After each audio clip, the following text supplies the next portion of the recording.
¿Qué piensas de la idea de crear una moneda común latinoamericana que está siendo impulsada por personajes como Lula da Silva y Gustavo Petro? No lo sé. Podría ser una idea, pero con la inestabilidad política que sigue caracterizando a América Latina, no sé si sea factible. Ahora, esto es muy fácil. Vas con los técnicos, con los economistas, con la gente especializada, con la gente que diseñó el euro, por ejemplo, con ese tipo de profesionistas, y les preguntas. Y a ellos te dicen si la situación política, si las economías, las desequilibradas economías, pero por otro lado la fuerza que ya tiene el Mercosur, que tiene ya sus años de existencia, hacen viable o no la existencia de esa moneda.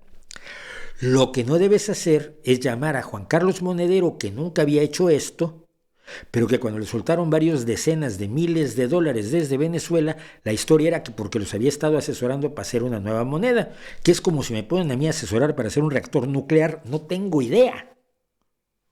Vamos, que fue un cuento para explicar por qué le mandaban dinero. Pero vas con los especialistas, vas con los que saben.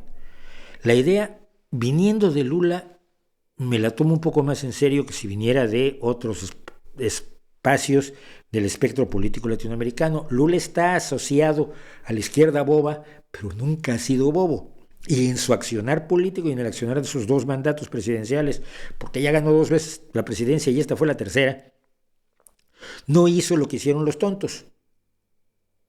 Hizo lo que debía hacerse y lo hizo bien.